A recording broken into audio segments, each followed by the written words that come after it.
আমল নামা লাগবে, তাই কিনা? তাই একটু অন্য বইয়ের গুরুত্বপূর্ণ তথ্যগুলো নোট করতে হবে। হ্যাঁ, আমি কোশ্চেন অবশ্য অন্য বইয়ের কোশ্চেনগুলো দিই, বুঝছো? অন্য বইয়ের কোশ্চেনগুলো তোমাদের দেওয়া হয় এবং তোমাদের দেখবা প্রত্যেক কোশ্চেনে কিন্তু মেডিকেল অ্যাডমিশনের কোশ্চেন থাকে। মেডিকেল বিশ্ববিদ্যালয়ের দুটো মিক্সচার করে দিই যদিও। এটা থাকে তোমাদের এখন থেকে প্র্যাকটিস করানো, যাতে করে তোমরা এখন থেকেই বুঝো যে এরকম এরকম কোশ্চেন হয়, তাই না? এটা একটা তোমাদের আগে থেকে প্র্যাকটিস। আর এক্সট্রা কোশ্চেন দিলে আর পারি না তখন। বাইরের বই দিলে পারো না। দিই ওই কারণে ইনফরমেশন তোমাদের জানা হলো। তো এইটুকু বলা আছে। তো এখন দেখো আর বাদ বাকি এগুলো তেমন নাই আর কি, আসে না, অনেক বেশি কিছু ওখানে থাকলো। এবার আমরা চলে আসি আবৃত্তি বুদ্ধিতে যৌন প্রতারণ। এখানে একটা কথা কিন্তু সবসময় মনে রাখতে হবে, সেটা হলো যে সেটা হলো একটু হাসির হলেও এটা আমি হিসাব করে দেখলাম এটা সত্য আর কি, যে হাগা কথা মনে রাখলে একটা জিনিস মনে রাখতে পারবো। হ্যাঁ, এই অধ্যায়ে খুবই গুরুত্বপূর্ণ বিষয়। হাতে হলো হ্যাপ্লয়েড, হাতে হলো হ্যাপ্লয়েড। হ্যাঁ, এটা তো মনে থাকবে। ক্যারেক্ট তো হ্যাপ্লয়েড বলছো। হ্যাঁ, তার মানে জায়গা গ্যামিট বা গ্যামিটোফাইট, গ্যামিট বা গ্যামিটোফাইট, গ্যামিট বা গ্যামিটোফাইট, গ্যামিট বা গ্যামিটোফাইট, এইটা সবসময় হ্যাপ্লয়েড। হ্যাপ্লয়েড মানে তো এন জানোই, তাই না? তাহলে এই কথাটা ভোলা যাবে না যে হাগা দিয়ে মনে রাখা যায়। হাতে হলো হ্যাপ্লয়েড আর হচ্ছে গাতে হলো গ্যামিট বা গ্যামিটোফাইট, এটা সবসময় হ্যাপ্লয়েড, তাই না? তো আমরা যখন ডিপ্লয়েড করি তখন তো আমরা জানি ক্রোমোসোম, যে ক্রোমোসোম যেমন আমাদের 23 জোড়া ক্রোমোসোম আমরা বলি, তাই না? তো ধরো 1 নম্বর ক্রোমোসোম, বৈজ্ঞানিকরা কিন্তু নাম্বারিং করছে, তো 1 এটাও কিন্তু 1 একই রকম বৈশিষ্ট্য জিনধারী আর কি। ধরো এটা 2 নম্বর বৈশিষ্ট্য, 2 নম্বর ক্রোমোসোম, তাহলে এটাও 2 এটাও 2, এইগুলো হলো ডিপ্লয়েড, এগুলো হলো ডিপ্লয়েড। যখনই একা একা থাকছে, যখন এর সাথে লেগে নাই আর কি, একা একা একা একা একা একা আছে, তখন সেটাকে আমরা বলি হ্যাপ্লয়েড। আর যদি জোর বেঁধে থাকে তাহলে সেটাকে বলা হয় ডিপ্লয়েড। ওটাকে আমরা 2n যে কোনো হতে পারে, তাই না? 23 জোড়া হতে পারে, 22 জোড়া হতে পারে, 6 জোড়া হতে পারে, 48 জোড়া হতে পারে, এক একটা এক এক রকম হতে পারে। তাহলে এটাও একসাথে লেগে থাকলে, একই রকম ক্রোমোসোম একসাথে লেগে থাকলে ডিপ্লয়েড, আর যদি একসাথে লেগে না থাকে, আলাদা আলাদা থাকে, তাহলে হলো সেটা হ্যাপ্লয়েড। তাহলে সবসময় মনে রাখতে হবে গ্যামিটোফাইট সবসময় হলো হ্যাপ্লয়েড, এই জন্য আর কি এটা বললাম আর কি। স্পোরোফাইট যদি হতো তাহলে কিন্তু ডিপ্লয়েড বলা হতো, তাই না?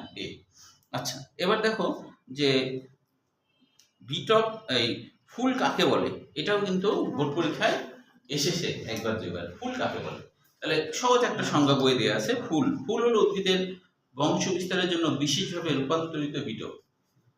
ফুল হলো বংশ বিস্তারের জন্য বিশেষভাবে রূপান্তরিত বিটপ। বিটপ আমরা তো জানি, হ্যাঁ, বিটপ মানে হলো, ছেলেরা বলো তো বিটপ কি? মাটির উপরে শিকড় মূল ধরে যে অংশটা। হ্যাঁ, এই তো সুন্দর।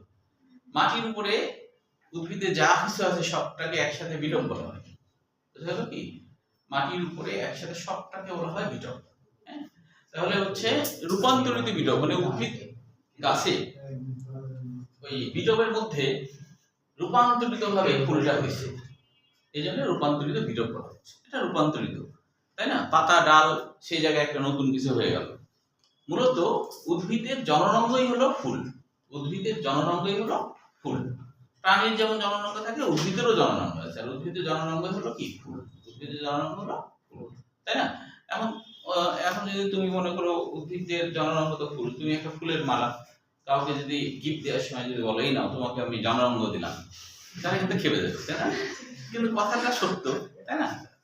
একটা ফুল ধরো দিচ্ছে, এই নাও তোমাকে আমি জননাঙ্গ গিফট করলাম, তাহলে দেখো কথা কি না, ওটা বললো না, ও তো দেখছে এটা উদ্ভিদেরই, এটা তো মানুষের না, তাই না? তো দেখছে তখন বললো এই নাও তোমাকে আমি একটা জননাঙ্গ গিফট করলাম, তাহলে তো মনে করো যে অবস্থা খারাপ হয়ে যাবে, ঠিক না? খারাপ হয়ে যাবে না? আচ্ছা, এবার দেখো যে আমরা প্রজনন মানে বুঝি কি একটা জীব থেকে নতুন আরেকটা জীব হওয়া, এটাই আসলে প্রজনন বা বংশ বিস্তার। আচ্ছা, এখন দেখো যে পরাগরেণুর পরিস্ফুটন, এটাও কিন্তু সৃজনশীল হিসেবে আসে পরীক্ষায়। পরাগরেণুর পরিস্ফুটন, পরাগরেণুর পরিস্ফুটন। তো এটা একটু লাইন বাই লাইন পড়বো, এখানে অনেক কিছু বোঝার আছে। যে দেখো ফুলের তৃতীয় স্তবক হলো পুংজনন স্তবক। ফুলের তৃতীয় স্তবক হলো পুংজনন স্তবক। হ্যাঁ, বিটি যদি ধরি, বিটি ধরলাম, তারপরে হলো দল বা পাপড়ি, তারপরে হলো পুংকেশর, তাই না? তার ভিতরে তো স্ত্রীকেশর থাকে, ঠিক না? তাহলে তৃতীয় নম্বর স্তবক, এটাও কিন্তু একটা এমসিকিউ। এখন বলা হচ্ছে এক বা একাধিক পুংকেশর নিয়ে স্তবক গঠিত। তাহলে কিভাবে এক বা একাধিক? কারণ আমরা জানি যে যদি আমি এইভাবে দেখাই, অনেকগুলা পুংকেশরকে একসাথে দেখাই, তখন এইটাকে আমরা বলবো পুংস্তবক। তখন এর নাম হয় পুংস্তবক। যে জায়গায় পুংকেশর থাকে তাকে বলা হয় পুংস্তবক, ঠিক আছে? কিন্তু একটা কিছু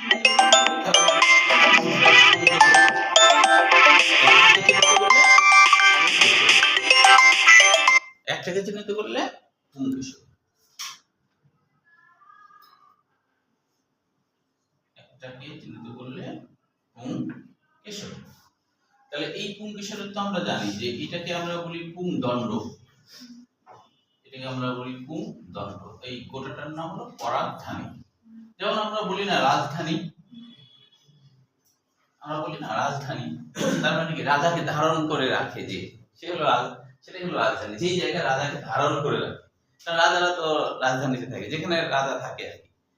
রাজা আগেকার সময় রাজা যেটা আর কি, যেখানে রাজা থাকে, তাহলে যে শহরটা রাজাকে ধারণ করে রাখে তার নিরাপত্তা খুব ভালো থাকে না, সেইভাবে থাকে না, তাহলে সেটাই তো রাজধানী। তো সেরকম পরাগধানী, তার মানে পরাগ রেণুকে ধারণ করে রাখেছে, সেটাই হলো পরাগধানী। তাহলে এখন পরাগধানীর মাঝে একটা জিনিস আছে, যেটাকে এটা প্যারেনকাইমা জাতীয় কোষ, এটাকে বলে যোজনী বা লিঙ্কার। যোজনী বা লিঙ্কার বলা হয়। হ্যাঁ, তো আমরা তো জানি যে যোজনী বা লিঙ্কার মানে কি? যে সংযুক্ত রাখে দুইটা পরাগথলিকে। এখানে মনে করো এই পাশে একটা পরাগথলি, এখানে একটা পরাগথলি, তো বাহ্যিকভাবে আমরা দুইটা পরাগথলি দেখছি আর কি। কিন্তু এটাকে যদি প্রস্থ বরাবর কাটা হয়, তাহলে কিন্তু এর মধ্যে আমরা দেখবো চারটা পরাগথলি আছে, চারটা প্রকোষ্ঠ আছে প্রস্থ বরাবর কাটলে। তো এখন এই চারটা প্রকোষ্ঠ, সেটাই দেখো।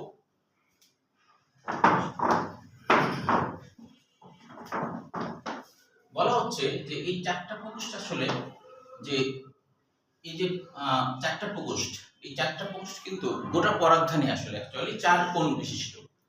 গোটা পরাগধানীটা অ্যাকচুয়ালি চার কোণ বিশিষ্ট। এই কথাটা আব্দুল আলিমের বইয়ে লেখা আছে। হ্যাঁ, যে এখানে লেখা আছে কিনা জানি না, মনে করতে না আমার। তো চার কোণ বিশিষ্ট হয়। এখন এই চার কোণ বিশিষ্টের মধ্যে তোমার হচ্ছে যে চার কোণ বিশিষ্ট, এখন এই চার কোণ বিশিষ্টের মধ্যে ধরো এরকম চার কোণ বিশিষ্ট, এরকম হালকা করে দেখলাম। এখন এই চার কোণ বিশিষ্ট প্রতি কোণাতে এখানে অনেক ছোট ছোট অনেক কোষ আছে। চার কোণ বিশিষ্ট, তো এর মধ্যে ছোট ছোট অনেক কোষ আছে। এর মধ্যে থেকে দেখা যায় ফুল যখন ছোট থাকে তখন সবাই ছোট ছোট কোষ, সবাই তো ডিপ্লয়েড, তাই না? সবাই ডিপ্লয়েড। যেমন ধর একটা মানুষ যখন জন্মগ্রহণ করে তখন কিন্তু তার কোনো হ্যাপ্লয়েড কোষ হয় না, তাই না? যে মোটামুটি ধরে নিলাম যে 10-12 বছর থেকে তখন থেকে হ্যাপ্লয়েড হতে শুরু করে।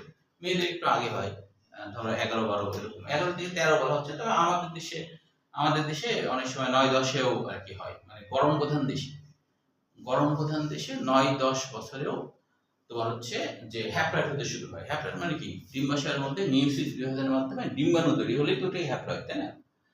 পুরুষের ক্ষেত্রে আমাদের দেশের প্রেক্ষাপটে 13 থেকে 15 বছরের মধ্যেই আর কি হ্যাপ্লয়েড হতে শুরু করে, মানে শুক্রাশয়ের মধ্যে ডিপ্লয়েড কোষগুলো মিউসিস বিভাজনের মাধ্যমে হ্যাপ্লয়েড হতে শুরু করে। বুঝতে পেরেছো? তাহলে প্রাথমিক অবস্থায় তো আমরা যখন জন্মগ্রহণ করছিলাম তখন কি আমাদের কোনো হ্যাপ্লয়েড ছিল? হ্যাপ্লয়েড ছিল না, তাই না? তাহলে উদ্ভিদের ফুলেও প্রথম যখন ফুলটা হয় তখন কিন্তু ওই ফুলের মধ্যে কোনো কোষই কিন্তু হ্যাপ্লয়েড না, সবাই ডিপ্লয়েড। এরকম সবাই ডিপ্লয়েড মনে করো। হ্যাঁ, তো এই ডিপ্লয়েডের মধ্যে থেকে কিছু ডিপ্লয়েড কোষ আকৃতিতে বড় হয়ে যায়,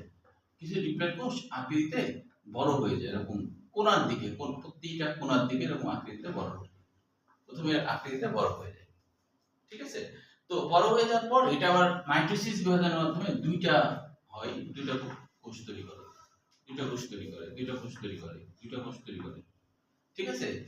এবার কি হবে, বাইরের দিকের যে কোষটা, এটা তো বাইরের, এই কোষটা কি করবে, দেওয়াল কোষ তৈরি করবে। এই কোষটা কি করবে, দেওয়াল কোষ তৈরি করবে। চারটে হচ্ছে না, তাহলে চারটেই হবে কিন্তু।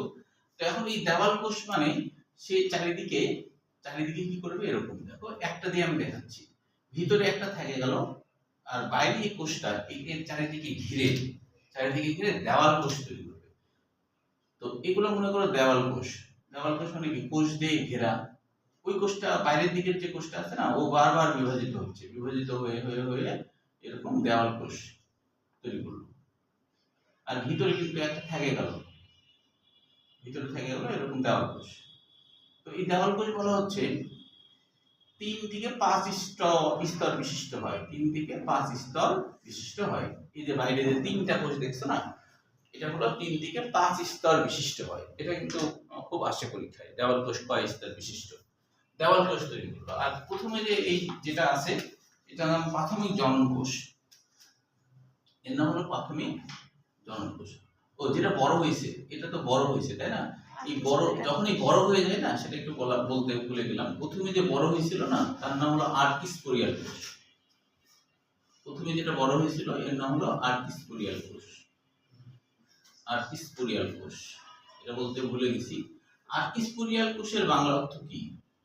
আর্কিস্পোরিয়াল কোষ বিভাজিত হয়ে এটা আরেকটা কোষ তৈরি করলো, তাই না? এখন মনে করো যে এই যে আর্কিস্পোরিয়াল কোষ, আসলে আর্কিক মানে আগে বা প্রাচীন বা পূর্ব, এরকম কিছু বোঝায়।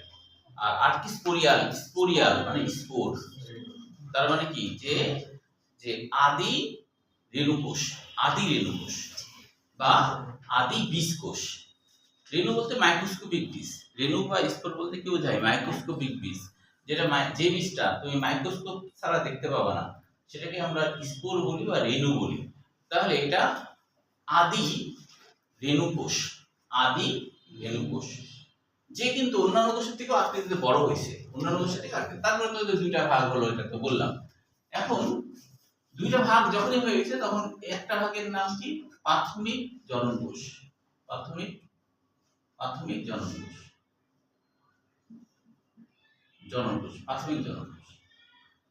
এখন এই প্রাথমিক জনন কোষের কিন্তু পুষ্টি পাওয়াটা খুব মুশকিল, কারণ চারিপাশে অন্যান্য কোষ এরকম দূরে না, কিন্তু লেগে আছে, কিন্তু একবারে লাগাই দিলে তো দেখতে পাবো না। তাই এখন চারিপাশে অনেক কোষ আছে, এই কিন্তু আসলে পুষ্টি পাওয়াটা খুব মুশকিলের জন্য।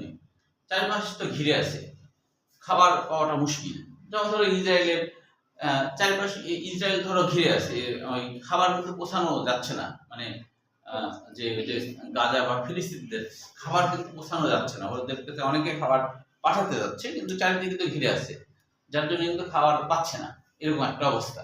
তো এরা তো খাবার পাইতে একটু সমস্যা হচ্ছে, ভিতরের দিকে আছে। তো তখন এই ভিতরের দিকে যে স্তরটা, দেওয়াল কোষের ভিতরের যে স্তরটা, এই স্তরটা নাম হলো ট্যাপেটাম।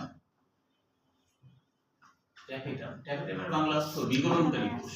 ট্যাপেটাম এর বাংলা অর্থ বিগলনকারী কোষ স্তর।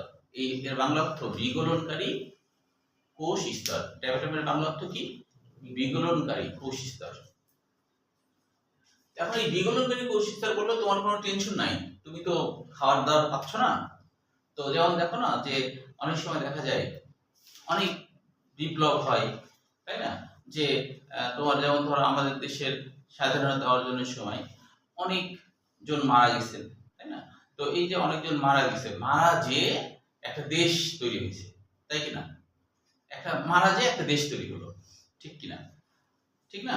যে আবার 24শে আন্দোলনে যে অনেক ছাত্ররা বা অনেক বাচ্চারা মারা গেছে, তার বিনিময়ে হাজার হাজার মানুষ কি হলো, মুক্ত হলো মানে যারা ইয়েতে ছিল, যে কি বলে জানো, আয়নাঘর বা জেলে ছিল, নির্দোষ অনেকেই, রাজনৈতিক প্রতিহিংসার কারণে যাদেরকে আটকায় রাখছিল, নিখোঁজ হয়েছিল, পরে দেখছে যে আয়নাঘর, অনেকে আসে দেখছে যে ওর বউ আর একটা বিয়ে করে দিয়েছে, হ্যাঁ, নিখোঁজ, এখন 12 বছর ধরে নিখোঁজ, তাহলে তো ভাবছে যে মরে গেছে বোধহয়, এরকম হাজার হাজার নিখোঁজ ছিল। তো এখন ধরো যখন এই 24শে আন্দোলনে মারা গেল, তখন তো সব ছেড়ে দিয়েছে, যে ছেড়ে দিয়েছে, তখন আসে দেখছে যে বিয়ে করে দিচ্ছে, এরকম অনেকগুলো হয়েছে আর কি। হ্যাঁ, তখন আর কি করবে, আর তো কিছু করার নাই, বিয়ে করে ফেললে তো আর কিছু করার নাই। এখন তো বলতে পারছে না যে আমি তো বাঁচিয়েছিলাম, কেন বললা, এখন ওটা ছেড়ে দাও আর কি, তখন বাধ্য হয়ে ও আলাদা থাকছে আর কি করবে। তো কিন্তু তাহলে দেখা যাচ্ছে যে অনেক সময় কাউকে বাঁচাতে যেয়ে আবার কেউ মারা যায়, তাই না? মারা যেয়ে রক্ষা করে, সেরকম ওই ট্যাপেটামের ঘটনা এরকম ঘটে। সে হচ্ছে মনে করো যে এই যে 2000 স্টুডেন্ট বাচ্চা সহ এরা মারা যে একে রক্ষা করলো, আয়নাঘরে ছিল এ রক্ষা করলো। এ তখন আয়নাঘর থেকে বের হয়ে পুষ্টিমান হলো, আকৃতিতে বড় হয়ে গেল। এ যখন আকৃতিতে বড় হয়ে যাবে, তখন এর নাম হবে পরাগ মাতৃকোষ। আগের থেকে মানে প্রথমে ছিল প্রাথমিক জারণ কোষ, ট্যাপেটাম যখন গলে গেল, গলে যে পুষ্টি দিল, তখন আকৃতিতে বেশি বড় হয়ে গেল। যখন এই বেশি বড় হয়ে গেল, তখন এর নাম হলো পরাগ মাতৃকোষ। পরাগ মানে পরাগ রেণুর মাতৃকোষ, পরাগ মাতৃকোষ। পরাগ ট্যাপেটাম ওখানে আগে থেকেই থাকে না, ওদের তৈরি হলো। দেখো কি হয়, আমি আবার আরেকবার বলি তাহলে ক্লিয়ার হবে। যে ওই কি ঘুম থেকে আমি আজকে রাতে ঘুমাইনি। ও তাই, আচ্ছা দেখো এই আজকে নাহলে একটা টপিকে পড়াচ্ছি। দেখো মানে প্রথমে কি বললাম, যে প্রথম দিকে আমি আরেকবার বলি যে একটা ফুলের তৃতীয় স্তবক হলো পরাগ রেণু, পরাগধানী, মানে পুংকেশর, তাই না? পুংকেশর হলো, তো পুংকেশরের তো পরাগধানী আর পুংদণ্ড। পরাগধানীর মাঝের যেটা আছে তার নাম যোজনী। এখন পরাগধানী যখন ছোট, মানে কেবল কলি হয়ে আছে, কলি মানে বড় হয়নি, ফুলটা বড় হয়নি, কলি হলেও তো ওর মধ্যে পরাগধানী আছেই, তাই না? তো এই পরাগধানীর মধ্যে ফুল বড় হচ্ছে আর এর মধ্যে পরিবর্তন হচ্ছে, বুঝছো? তো এর মধ্যে কিন্তু এটাও দেখা যায় যে, কারণ এখানে কিন্তু যোজনী তো থাকবেই। এটা ধরো 4 কোণ বিশিষ্ট, তো এখানে কিন্তু যোজনী মনে করো। আচ্ছা, এখন এটাকে প্রস্থ বরাবর কাটলাম। প্রস্থ বরাবর কাটার পরে যখন প্রথমে কিন্তু আসলে প্রথমেই যে এরকম ভাবে তোমার ছিল, মানে অর্থাৎ হলো যে এরকম দেখতে ছিল তা তো না। প্রথমে কিন্তু এগুলা কোষ যে হয়েছে, বড় বড় কোষ, প্রথমে কি বললাম যে এরকম। এখন এর মধ্যে কিন্তু স্বাভাবিক ছোট ছোট কোষ ছিল, তাই না? তো প্রতি কোণে একটা করে কোষ আকৃতিতে বড় হয়ে গেল, প্রতি কোণে একটা করে কোষ আকৃতিতে বড় হয়ে গেল। যখনই বড় হয়ে গেল, তার নাম কি ছিল? আর্কিস্পোরিয়াল কোষ। তার নাম আর্কিস্পোরিয়াল কোষ, তাই না? তাহলে আদি স্পোর কোষ, মানে তখন তো মাইক্রোস্কোপ ছাড়া বড় হলো, মাইক্রোস্কোপ ছাড়া তো তুমি দেখতে পাবে না, তাই এটা স্পোর বলবো বা রেণু বলবো। আদি স্পোর কোষ, হ্যাঁ, আদি স্পোর কোষ হয়েছে। এখন এই আদি স্পোর কোষটা আর্কিস্পোরিয়াল কোষটা বিভাজিত হলো, ঠিক আছে? বিভাজিত হয়ে দুইটা যখন হয়, এখানে একটা হলো, এখানে একটা হলো, এখানে একটা হলো, মনে করো এখানে একটা, দুটোই সমান মাইটোসিস, কিন্তু দুটোই সমান, একটু ষোলো আঁকা হয়ে গেছে। মাইটোসিস বিভাজন হলো, কারণ ডিপ্লয়েড কিন্তু এখনো কিন্তু মিয়োসিস হয়নি। এখন ভিতরের দিকে যে থাকলো তার নাম, ভিতরের দিকে যে থাকলো, যে ভিতরে যেটা, সেটার নামই হলো প্রাথমিক জনন কোষ তৈরি করলো। আর বাইরে যে আছে না, এ চারিদিকে এই যে দেওয়াল কোষ তৈরি করলো। দেওয়াল কোষ যে তৈরি করলো, এ তো একে ঘিরে, তাহলে এখানে যখনই ঘিরে, এখানে একটা প্রকোষ্ঠ হচ্ছে, এখানে একটা হচ্ছে, এখানে একটা হচ্ছে, এখানে একটা হচ্ছে, মানে 4টা হয়ে গেল তখন, বুঝছো? তো দেওয়াল কোষ তো ঘিরে আছে, একে ঘিরে আছে, একেও ঘিরে আছে। এখন দেওয়াল কোষের সবথেকে ভিতরের যে কোষ স্তরটা আছে, ওর নাম কি? ট্যাপেটাম মানে বিগলনকারী কোষ। ট্যাপেটামের বাংলা অর্থ হলো বিগলনকারী কোষ, এই জন্য এর নাম হচ্ছে ট্যাপেটাম মানে বিগলনকারী কোষ। এখন দেখো এই বিগলনকারী কোষ তো পরে হয়েছে, প্রথমে তো এরকম ছিল না, প্রথমে তো সবই এমনি মানে ছোট ছোট কোষ ছিল, তাই না? এটা তো পরে হলো। তো এই ট্যাপেটাম কোষ বিগলন করে একে পুষ্টি দিল, এ যখন আকৃতিতে বড় হয়ে গেল, যখনই আকৃতিতে বড় হয়ে গেল, তখন এর নাম হলো পরাগ মাতৃকোষ বা মাতা কোষ, মানে পরাগরেণু তৈরিকারী মাতা কোষ, পরাগরেণু তৈরিকারী মাতা কোষ। এখন সে তো পরাগরেণু তৈরিকারী মাতা কোষ, তাই সে এখন কি করবে? এ তো এখনো কিন্তু টুইন, এবারে মিয়োসিস বিভাজন ঘটাবে। এবার যখন সে মিয়োসিস বিভাজন ঘটাবে, এর ভিতরে তো মিয়োসিসটা হবে, তাই না? বড় হয়েছে কিন্তু এর মধ্যে আছে। যখন সে মিয়োসিস বিভাজন ঘটাবে, তখন তো আমরা জানি মিয়োসিস হলে 4টা কোষ তৈরি হয়, তাহলে এরকম ভাবে 4টা কোষ ধরো তৈরি হলো, 4টা কিন্তু এন, 4টা কোষ তৈরি হলো। তো এই যে 4টা কোষ তৈরি হয়েছে, এই 4টা কোষের ভিতরে, 4টা কোষ যে তৈরি হয়েছে, 4টা কোষের ভিতরে একটা নিউক্লিয়াস মানে হ্যাপ্লয়েড নিউক্লিয়াস এভাবে আছে, মনে করো, এভাবে মনে করো, হ্যাঁ, হ্যাপ্লয়েড নিউক্লিয়াস এভাবে আছে। পরবর্তীতে এই কোষে তো নিউক্লিয়াস আছে, নিউক্লিয়াসে কিন্তু বিভিন্ন ধরনের এনজাইম ক্ষরণ করে আমরা জানি। ওই নিউক্লিয়াসের ফলশ্রুতিতে এর বাইরে আরেকটা কোষের স্তর, আর কোষের স্তর না, আরেকটা রাসায়নিক উপাদান তৈরি হবে। এই রাসায়নিক উপাদানটা এই চারিদিকে ঘিরে থাকবে, চারিদিকে ঘিরে থাকবে। তাহলে মোট কি দুইটা স্তর হয়ে গেল। বাইরের স্তরের নাম এক্সাইম, এক্সটার্নাল, যেমন এক্সটার্নাল বলে না সেরকম, তো বহিরাগত স্তর। আর ভিতরেরটা ইনটাইম, মানে কি ভিতরের স্তর। দুইটা স্তর তৈরি করে ফেলবে। পরবর্তীতে কিন্তু এই নিউক্লিয়াসটা আবার বিভাজিত হয়ে দুইটা নিউক্লিয়াস হয়ে যায়। এখানে ধর একটা নিউক্লিয়াস, এখানে আরেকটা নিউক্লিয়াস, দুইটা নিউক্লিয়াস হয়ে যায়। তাহলে যেটা আর কি একটু লম্বা মাপ আকৃতির, সেটার নাম নালিকা নিউক্লিয়াস, এটার নাম হলো নালিকা নিউক্লিয়াস। আর আরেকটা যেটা আছে তার নাম জনন নিউক্লিয়াস। জনন মানে যে বংশ বিস্তার করবে, জনন মানে বংশ বিস্তার, জনন মানে বংশ বিস্তার। তো এখন হচ্ছে মানে কারো কোনো কোশ্চেন থাকলে বলো এইটুকুর মধ্যে। আরো কোনো কোশ্চেন আছে? ও তোমার নাম কি জানো? বলি রাহাত, বলো। কোশ্চেন আছে? আর আরেকজনের কি জানো নাম? হায়াস। হায়াস কই? ওর মেসে খাবার দিতে দেরি হতো। ও আচ্ছা আচ্ছা, তো ইউটিউবে দেখে নিবা, হ্যাঁ নিতে বলবো, ওকে ঠিক আছে। হ্যাঁ, তবে এটার উপরে নির্ভরশীল হওয়া যাবে না, কারণ আমি আগে বলেছি আসলে মোবাইলে দেখে অত মনোযোগ আসে না। মোবাইলে দেখে ওটা হলো যে ওই যে যেমন হচ্ছে পানি না থাকলে উজু করা, সেরকম বিপদে পড়ছে তখন আর কি, হ্যাঁ অসুস্থ বা ক্লাস করতে পারলে তখন ধরো দেখে নিলা, এটাই। কিন্তু তুমি নিজেও তো বুঝো, যখন তুমি মোবাইলে গেছো, ও তো একটা ইয়ে না, ও তো হাসতেও জানে না, তাই না? হাসি তাই কিনা, ও তো একটা জড় পদার্থ, তো মৃত জিনিসের সাথে তুমি কি ইয়ে করবা, ঠিক কিনা? এরকম ব্যাপার না। তো এটাতে মনোসংযোগ ওইভাবে থাকে না, এই জন্য তোমার হচ্ছে যে সবসময় ক্লাস করার চেষ্টা করতে হবে, কখনো ওটা ভাবাই যাবে না বিপদে পড়লে, তাই না? আচ্ছা বলো তামিম, কোনো কোশ্চেন এটুকু নেই? তাহলে এখন একটু এই বইয়ের অংশটা যেটুকু আমি আলোচনা করলাম, পরাগরেণুর পরিস্ফুটন, হ্যাঁ এটা একটু পড়ে না বুঝার কি কি পাচ্ছ সেটা আমাকে বলবা, হ্যাঁ। আর একটু বলে নি পলিনিয়াম সম্পর্কে, যে যদি পরাগ রেণুগুলা তৈরি হওয়ার পর একটার সাথে একটা, হ্যাঁ যদি যুক্ত থাকে তাহলে কি বলে তাকে? পলিনিয়াম বলা হয়। যদি যুক্ত থাকে একটার সাথে একটা, আর যদি না থাকে তাহলে কি? হ্যাঁ টেট্রাট। টেট্রাট মানে যে এটাকে কিন্তু আবার চারটা যে চেম্বার তৈরি হলো না, হ্যাঁ পরাগ চতুষ্টয়ী বলা হয়। চারটা চেম্বার হলো না, পরাগ চতুষ্টয়ী বলা হয়। এরকম চেম্বার চারটা হয়েছে, এখানে একটা, এখানে একটা, পরাগ চতুষ্টয়ী। আচ্ছা বইয়ে পড়ে দেখো তো না বোঝার কি কি আছে।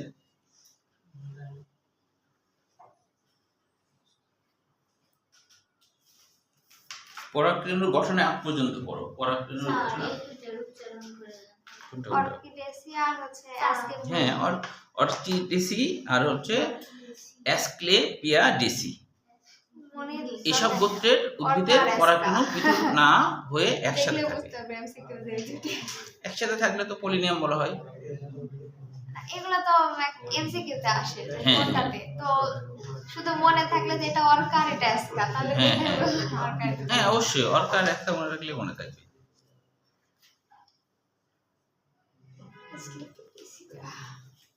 আরেকটা সবচেয়ে বড় নাম কি জানো?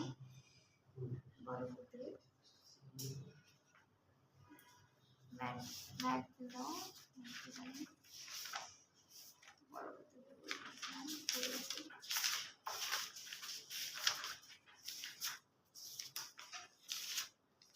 দেখো যে এর মধ্যে না বোঝার কি কি আছে। মেসোব্রান্থিয়াম ক্রিস্টালিনিয়াম সবচেয়ে বড় বৈজ্ঞানিক নামের মধ্যে ওই একটা। হ্যাঁ একটু মেলানোর চেষ্টা করো, যে ছবির সাথে মেলানোর চেষ্টা করো যে কোথাও সমস্যা হচ্ছে কিনা।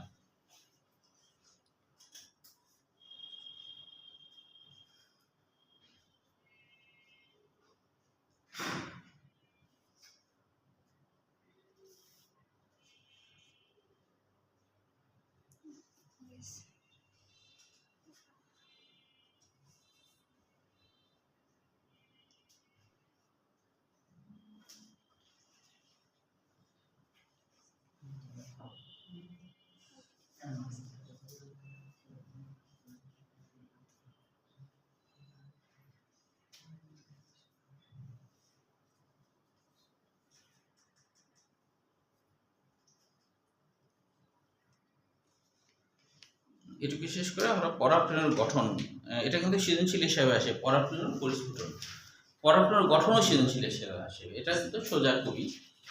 হুম। আগে এটুকু পড়ে দেখো, আমি বই নাই, আচ্ছা বাসায় পড়ো, পড়ে সমস্যা পড়ো। ইব্রাহিম শেষ হতে পড়া চলছে পড়া, আচ্ছা শেষ করো।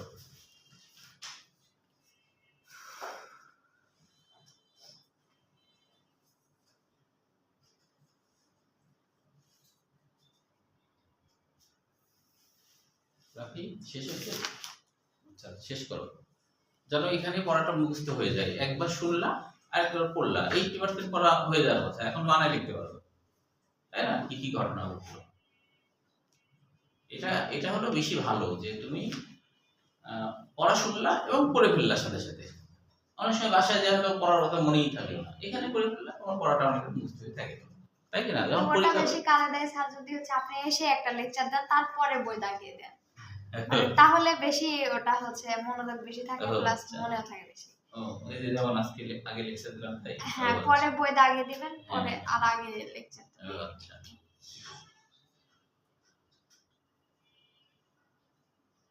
তোমরা পরামর্শ দিবা কোনটা তোমাদের বেশি সুবিধা, সেটা তোমরা বলবা, হ্যাঁ সবসময়।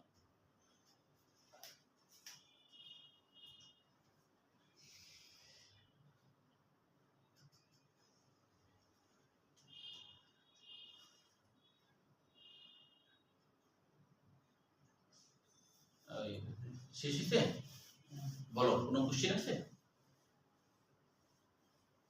অপসরা কোনো কোশ্চেন আছে? শেষ হইছে আমার, একটু বাকি আছে, আচ্ছা শেষ করো, হয়েছে? আচ্ছা কোনো কোশ্চেন বা কোনো জায়গায় সমস্যা আছে? আচ্ছা তাহলে ব্রেনকে আগে ইয়ে করতে হবে, আমি ক্লাস শুনেছি এবং পড়লাম, আমার মুখস্থ হয়ে গেছে, ব্রেনকে এই ইনফরমেশনটা দিবা, হ্যাঁ ব্রেন কিন্তু ইনফরমেশন চাই। হ্যাঁ ও পোলেনটেকটাট, এই জন্য যে পরাগধানের মধ্যে দেখো চারটা, চতুষ্টয়ী মানে কি চারটা, এখানে একটা এখানে একটা এখানে একটা, এটাই আর কি চতুষ্টয়ী, চারটা আর কি চেম্বার আলাদা হয়েছে, তো ওইটাকে বলছে পরাগ চতুষ্টয়ী। এটাকে প্রস্তাব কাটলে অনেক সময় এইভাবেও দেখায়, অনেকে এইভাবে করে দেখায়, হ্যাঁ এইভাবে করে, এইটা এখন ভালো হলো না যদিও, এখানে তোমার চারটা হয়েছে, হ্যাঁ কিন্তু ওই চারটা আসলে কিভাবে হয় সেটা তো আমি এখানে দেখালাম, হ্যাঁ এইভাবে করে হয়ে যায়, ঠিক আছে? তো আগে এটা দিলাম না, আসলে তো আগেই তো এরকম হয় না, পরে এরকম একটা আলাদা আলাদা দেওয়াল কোষ দিয়ে ঘেরা থলের মতো হয়, চারটা দেওয়াল কোষ দিয়ে ঘেরা আলাদা আলাদা হয়, তাহলে পরাগ চতুষ্টয়, হ্যাঁ পরাগরেণুর যে থলে, এটা থলের মতো, এটা এই ধরো এটা একটা থলে, এটা একটা থলে, এটা একটা থলে, পরাগ থলেও বলা হয় অনেকে এইগুলাকে, হ্যাঁ চারটা থলের মতো গঠন, হ্যাঁ আর কিছু তো নাই। তাহলে এবার দেখো পরাগরেণু তো খুবই সোজা, পরাগরেণুর মধ্যে যে প্রধান প্রধান বিষয়গুলো সেটা হচ্ছে কি, যে পরাগরেণুতে আমরা বাইরের দিকে যেটা দেখতে পাই সেটা কিন্তু যে একটু কাটা কাটা যুক্ত অমসৃণ হয়, হ্যাঁ যেটা হলো একজাইন অ্যাপ্রোথেব্রো হয়, এটা হওয়ার কারণ হচ্ছে যে পরাগরেণু যখন গর্ভমুণ্ডে যাবে, হ্যাঁ আটকে থাকতে পারবে, তাই না? যে দেখবা যে তোমার হচ্ছে যে অনেক চোর কাটা বলে আছে, এরকম ছোট ছোট হয় আছে, তোমরা দেখছো কেন প্যান্টে লেগে যায় অনেক সময়, বুঝতে পারছো? তো এমন ভাবে করা আছে হুকের মতো যে লেগে যাবে, তোমার উদ্দেশ্য কি, যে বংশ বিস্তার করবে, তাই তোমার মধ্যে লাগাই দিল, এবার বললো তুমি এখন যেখানে যাও সেখানে আমার বাচ্চা তৈরি হবে, ব্যাপারটা এরকম, মানে সেখানে আবার নতুন গাছ হবে, তুমি ফেলবা যেখানে, ধরো তুমি তো বাইরেই ফেলবা, তাই না? বাইরে ফেলবা, ওখানে আবার তৈরি হয়ে যাবে। তো এরকম পরাগরেণু বাইরেরটা এরকম খসখসে করছে যাতে করে গর্ভমুণ্ডে আটকে থাকতে পারে, হ্যাঁ তো এই জন্য এইটা হলো খসখসে হয়, এটাই হলো লজিক, খসখসে হওয়া। একবারে মসৃণ করলে তো গড়ায় মারায় পড়ে যাবে, তাই না? গেলে তখন আটকে যাবে, গর্ভমুণ্ডে আটকে যাবে। আর ভিতরটা ইন্টাইন, এটা তো মসৃণ, এটা তো দরকার নাই এত খসখসে করার, তাই না? এটা মসৃণ। এখন বলতে হবে যে এদের আবার 15 থেকে 20টা কিন্তু পরাগ রন্ধ্র থাকে। পরাগ রন্ধ্র মানে যে জামপুর বা রেণুরন্ধ্র বলা হয়, আমরা একটা দেখাই কিন্তু আসলে 15-20টা এরকম ছিদ্র থাকে। কেন থাকে? কারণ কোন দিক করে পড়বে সেইটা যদি আর ছিদ্রের দিকে না হয় তাহলে তো সমস্যা। ওই যে পরাগ নালিকা, যখন ধরো তোমার এরকম একটা গর্ভমুণ্ডে, এটা ধরো বাইরের দিকটা গর্ভমুণ্ড, তাই না? তো এরকম ধরো একটা পরাগ, একটা হচ্ছে পরাগ রেণুর উপর পড়বে। এখন যদি একটা শুধু ছিদ্র একটা যদি থাকে তাহলে সেই দিক করে পড়লো না, হয়তো আটকে গেল উল্টা দিক করে, তাহলে ঝামেলা হবে।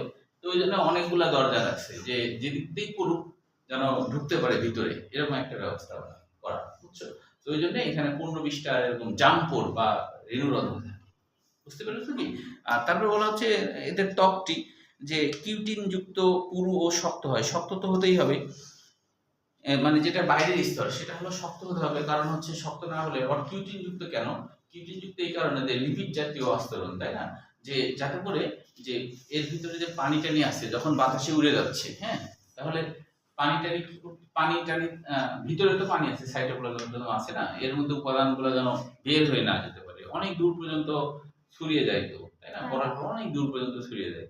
তো তখন হচ্ছে যে এটা বাতাসের সংস্পর্শে আসে। এখন লিপিড আস্তরণ দেওয়া থাকলে কি হবে, ভিতরের পানিগুলা পরিবেশের সাথে মিশবে না, শুষ্ক আবহাওয়া যাই হোক, এই জন্য লিপিড দিয়ে ঘিরে রাখছে, কোনোভাবে যেন পানি টানি বের হয়ে না যায়, বুঝতে পারছো কি? এই আর কি।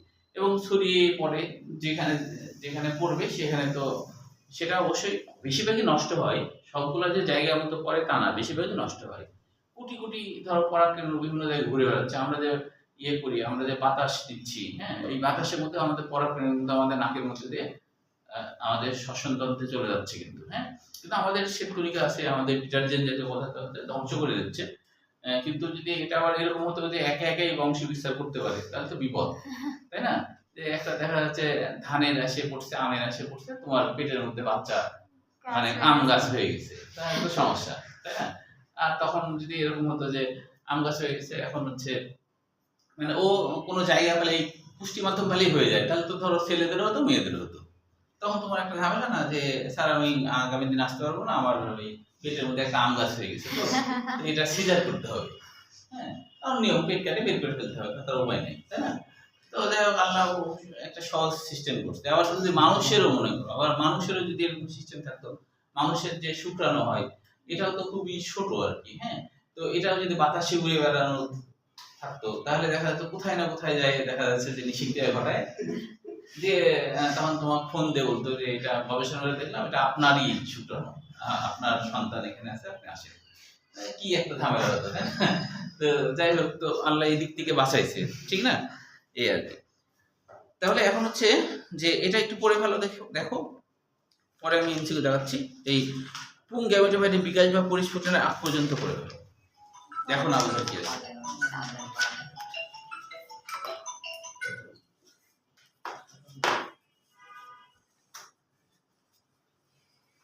এই টপিক পর্যন্ত আজকে আমাদের শেষ। এখন তোমরা সমস্যা থাকলে আমাকে বলবা, না থাকলে এখানেই শেষ। আমি এমসিকিউ